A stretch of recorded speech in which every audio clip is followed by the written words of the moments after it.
So my name is Brooke Jackson. I am a clinical research professional.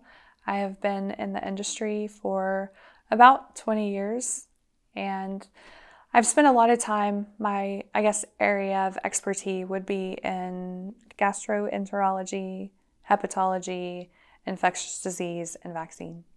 So could you tell me your story again? So I was working for a company called Ventavia Research Group. Ventavia was tasked by Pfizer, who delegated some of their clinical trial responsibilities to outside contractors. So I was working for one of those contractors at the clinical site level, so where patients were being recruited to participate in Pfizer's phase 3 vaccine trial for COVID-19. In total, there were 153 clinical trial sites across the globe. There were 131 in the United States. So I was a regional director for 2 of those clinical trial sites. My responsibilities were to just manage the day-to-day clinical operations, the staff that was overseeing, the data collection, the principal investigators or study doctors that were over the trial, monitoring these patients from the moment they signed informed consent through the completion of their journey in the clinical trial. And what did you observe when you worked there? I observed a lot, and I was only employed for 18 days, and that included weekends. My start date was September 7th of 2020, and my termination date was September 25th of 2020, so 18 days total. I walked in the door excited to be a part of this product's development. I am not an anti-vaxxer. My kids are fully up to date on every single one that's recommended in the childhood schedule. We typically got our flu shots. My mind is forever changed now that I've watched kind of this vaccine rollout, because there's this need to vaccinate. And I don't fully understand everything that's behind that. And so knowing that I don't understand it gives me pause. I had worked with COVID very early on in the pandemic. I was traveling to different sites in my former job as a director of operations and worked on the rapid test development of the point of care devices, the rapid tests that tell you whether you're positive or negative or if it's an invalid result. So I worked on that, and I just got tired of the travel and being away from my family. So I looked for something that was closer to home and found Ventavia Research Group. So I knew that people were getting sick. I knew that patients were dying, and the possibility that this vaccine was going to be the end to all of that was exciting for me. I've been in clinical research for 20 years. I've watched drugs and vaccines and devices go from those early stages of clinical development into what we use as standard of care today. And so I was excited. I was happy to be there and bring my 20 years of experience. From the start at Ventavia, day one, I recognized misconduct, certainly. Things were happening from day one. But when I walked in, I was really trying to get an understanding of just how their clinic flowed on the day-to-day, get to know the staff that I was going to be overseeing. I'd already studied the clinical trial protocols for Pfizer's vaccine, so I was familiar with what the requirements were and the steps that needed to be followed. And so me going into Ventavia, my job was really just to make sure that those standard operating procedures we had as a company were being followed, that in the conduct of these studies that we were following Pfizer's protocol, that if we ever deviated from that protocol, we were following the appropriate steps to ensure that Pfizer was notified and that the ethics committees and institutional review boards were notified as well. So walking in there, I'm finding those things were not being done. So that was from day one. I mean, I found things and I started reporting those things from day one. From day one of the 18 days, huh?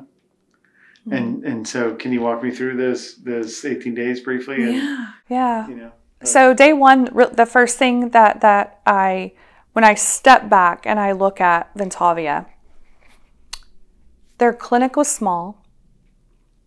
They were understaffed and not prepared to run a clinical trial at the speed and overall size. They promised that they were able to enroll a certain amount of patients and be able to handle those patients and monitor them appropriately, and that they were working way beyond their scope. I was hired to go in with my experience in clinical research and my certifications as a clinical trial auditor. I go in and I'm looking for problems. That's my job, but also to manage people and their day-to-day, 9 to 5. So, going in, I'm finding, the informed consents are not being given appropriately. We are mixing up lab specimens. We are not following protocol that was developed by Pfizer. There were so many things. I really cannot list them all to you. And why are all these things important? The integrity of the data that is collected from the site level is what's used to ultimately determine a product's safety and efficacy. So I knew at the very, very beginning that we're trying to get a vaccine to stop a world pandemic. And we're enrolling patients into the study, and the data that we're collecting is going to be used to determine this product's safety and efficacy. So it has to be right. There's no room for error. And that's what Pfizer's clinical trial is full of. Error. It's full of fraud. And I watched it and found it with my own 2 eyes. What I saw was so egregious, and I knew, maybe not at the time, how much the data collected at Ventavia could potentially affect the overall outcome of Pfizer's study, but I knew that it was important enough that I needed to say something, and I made a call to the FDA on the 25th of September of 2020 and was directed to send an email. And I sent an email and listed out 14 different findings that I had just in the few days that I was able to audit Ventavia's data. And then how soon after that were you fired? 6 hours. 6 hours later, I was fired. And what does that quick time period tell you? It tells me that once I made the call to the FDA and they were aware of what was going on at Ventavia, they made a call to Pfizer, and Pfizer made a call to Ventavia, and I lost my job because, according to Ventavia, I was not a good fit. And do you think that was legitimate? True? Yeah. Yes, I think it's true. I was not a good fit. Because I was not complicit to what they were doing. I refused to be a part of it. I remember a phone call that I received about me declining an invitation to a call that was being scheduled, and the title of this call and this meeting was COVID cleanup call. And I knew what that meant. They wanted to talk about how to clean up the problems, and I just refused to be a part of it. And why was that? Because I refused to be part of fraudulent data being submitted to the FDA in support of a vaccine that I didn't know was going to be safe or effective. So like it couldn't have been cleaned up, you're saying? No, it could not have been cleaned up. You're absolutely right. What I believe should have happened is that Pfizer should have excluded the data collected at Ventavia and moved forward from there. Their data should not have been included in the overall analysis of whether or not this vaccine is safe or effective. I got vaccinated myself in January of 2021 because I was not looking at I wasn't looking at the technology itself. From my view, it was the way the trials were conducted. I had to trust the FDA. And although I got fired for making that call, I still just had not put it together. I mean, I'd never been fired before. I was going through so much at that time, trying to look for another job and just all these things that were going on in my head. Just knowing that there are companies out there that conduct studies like this. I'd never seen it in my 20 years. And I've been a part of some huge clinical trials. You hear about it in your annual trainings, and you read about it in Department of Justice news and press releases that these things happen, but I'd never personally seen it. So when I experienced it and told the FDA and then lost my job for doing that, it still just didn't click. I thought, well, maybe this was already coming. Maybe my termination was already in the works. I was bringing things to their attention. I was refusing to be a part of some calls just based on the agenda. I didn't make it a secret what I found. It was not a secret, the implication of what Ventavia was doing. I was so vocal about. Before I made the determination to recommend as Ventavia's regional director to stop enrolling in Pfizer's trial, you stop what you're doing right now. You tell Pfizer, and we pause and look at, one, how are we going to protect the patients that are already in the trial? What have we done to them in terms of their safety, their welfare, and their rights? What can we do to help these patients right now? There was no regard for that. They weren't looking at that. They were looking at, what can we do to hide what we've done? So what does this mean for the average person taking a Pfizer shot then? What does your story tell them? My story says that the conduct of the clinical trial was so rushed. Pfizer's need to be first to market was evident in the way that they conducted the trial, in my experience. Again, there was no regard for those things that we should just have a basic need to do to protect patients. These are volunteers who are volunteering themselves to science. It's a novel product. It's a novel coronavirus. And these brave people are standing up and saying, I'll take it. Sign me up. And they were getting deceived, or what? Why are you speaking out now or pursuing this case? For a bunch of reasons, James. I think, number one, what I witnessed was fraud, period. I know what I saw in the clinical trial went against everything that I've been taught my entire career. I'm angry. I've been angry, one, because I got fired for telling the truth. I got fired for coming forward. That makes me angry. I am angry because I spoke to Pfizer, although I did that anonymously. I let them know what was going on in their clinical trial. They did nothing. I went to the FDA. I lost my job because of that.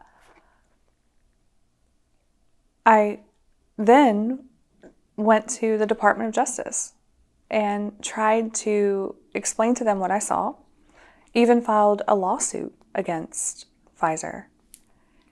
And to this day, nothing. So my claim is that based on the clinical trial fraud that occurred at just 2 of these clinical trial sites, although it was just 1,000 patients, that those 1,000 approximate patients could have changed the outcome of the study in terms of safety and efficacy. Okay. And where they failed FDA, Pfizer, they never even investigated my allegations. I told Pfizer this is happening. I told the FDA this is happening. I told the Department of Justice this is happening, and everybody's ignored me. They've done nothing. There have been no investigations done. None. So I think what the average everyday person should take away from this is, from the very beginning, from the data that they talk about all the time, I'm telling you that it's wrong and it's fraudulent, it's fabricated, it's made up, it doesn't jive. And this product essentially is misbranded. It's not as safe as they say it is. It's not as effective as they say it is. And I'm suing on behalf of those claims, on behalf of every American citizen. We paid for this product. We paid for this vaccine. Your taxpayer dollars paid for it. And there's fraud there. And Pfizer's defense is that based on the contract that they signed with the Department of Defense, that they did not have to follow any of the standard regulations that govern contracts, and they did not have to follow any of the standards that govern clinical trials. The only terms of the agreement between Pfizer and the Department of Defense was that they bring an FDA-approved product to market. They did that, and they achieved that through fraudulent clinical trials. So what you saw in our reporting invalidates the entire clinical trial of Pfizer? It could. Yes. When you look at, again, that number of patients that were, 44,000, Ventavia had 1,000. Your efficacy of 95% is based on 170 patients. Out of 40,000. Out of 44,000. So explain that real quick. So out of 40,000 people, they said that they found, can you just say what? Yeah. So out of approximately 44,000 patients, 170 of those determined their efficacy, which was 95%. They said, this vaccine is safe and effective, and it's 95% effective. Is 95% of 170? That was the number of patients that they based their efficacy on. 170 out of 44,000 that developed COVID during their participation. 8 patients in the vaccine group got COVID. 162 in the placebo group got COVID. So they're saying that because only 8 in the vaccine arm got COVID and 162 got COVID in the placebo arm, that makes our vaccine 95% effective. From September of 2020 through December of 2020, when they received their authorization, the protocol was changed 4 times. Is that normal? Protocols change, yes. I've worked on some very complex clinical trials in, the setting of transplant and hepatitis C. So complex studies. So yes, protocols change all the time. But it was like the protocol for Pfizer's vaccine changed as they realized they weren't meeting a specific efficacy endpoint, or they were changing they were moving the goalpost is what they were doing. Is that typical? No. No. Is that considered fraudulent, or No. Could that be considered fraudulent? Not sure yet. Not sure yet. We're looking at that piece. So I'm not sure. Why is your job so important?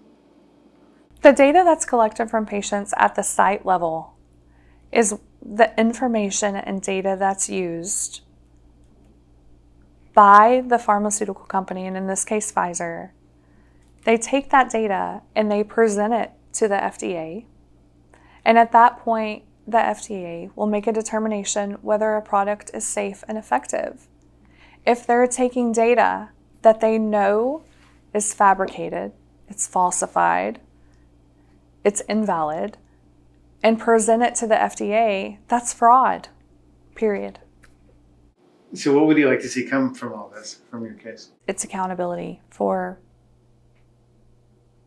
Ventavia to be held responsible for what they did, Icon to be responsible for their role, and for Pfizer to be held accountable for what they did.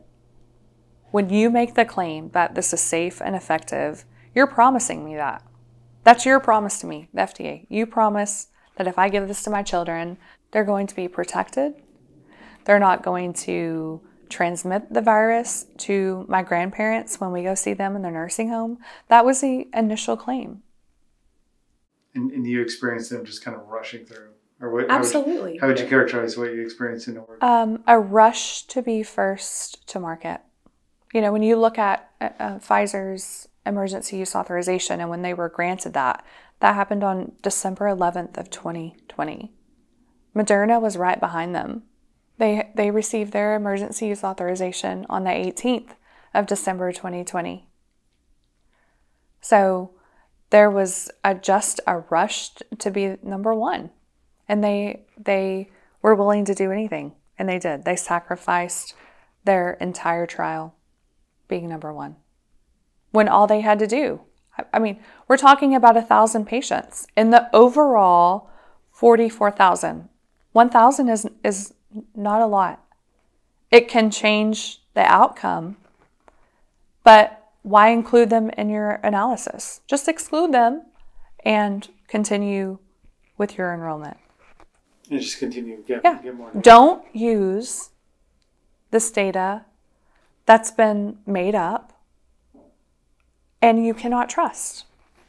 You know, we talk about this COVID-19 cartel and how that involves our regulators and our mainstream media and our big tech. And I'm like, wow, how long has this actually been going on? Have I been completely asleep at the wheel for the last 20 years? I don't want to give clinical research a bad name because we should never stop looking for an answer, you know, a better way of doing something.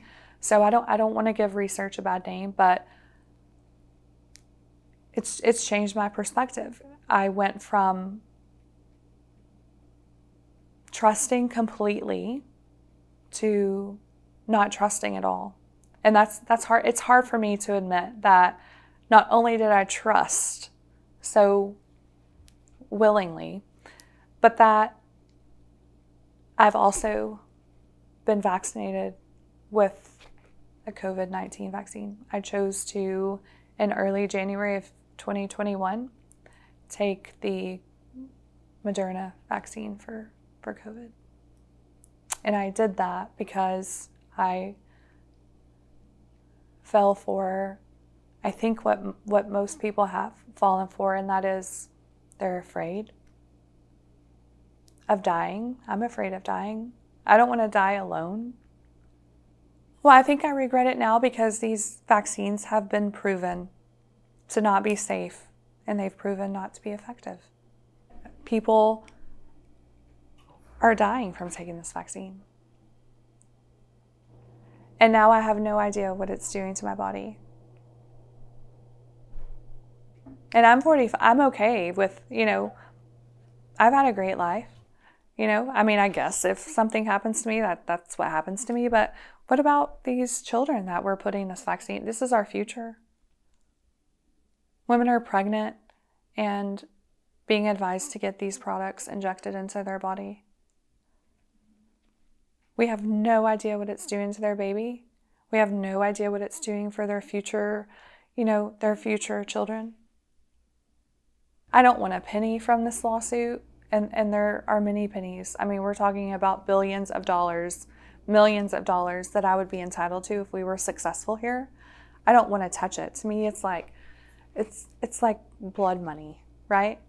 But I do want that to be used for people who've been injured by this vaccine. I have met I've met more than them, but more than that, but 2 people in this journey of mine have affected my life in ways that I haven't even begun to fully place or process yet. And both of those people were vaccine injured. I met my first vaccine injured person. And I won't say her name, but it was in November of 21, and I was in DC, and I had on a wool jacket.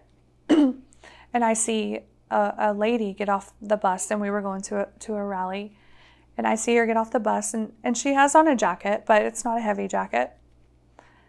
And she's shaking uncontrollably, and using a walker. Shaking uncontrollably, and I thought, "Aw, she's cold." That's the first thing that I thought, was that she was cold. So I took off my jacket and I walked over to her and I put it on her. And she said, "Oh, that's okay, bro." She didn't know my name. "That's okay. This is how I live my life every day. I'm vaccine injured." Yeah. And I thought, damn. This vaccine, James, was going to be used to stop this pandemic. We needed a vaccine. We needed it in a hurry. It was going to get you back to your family. It was going to get you back to your job. It was going to get us back to normal, and it was completely the opposite.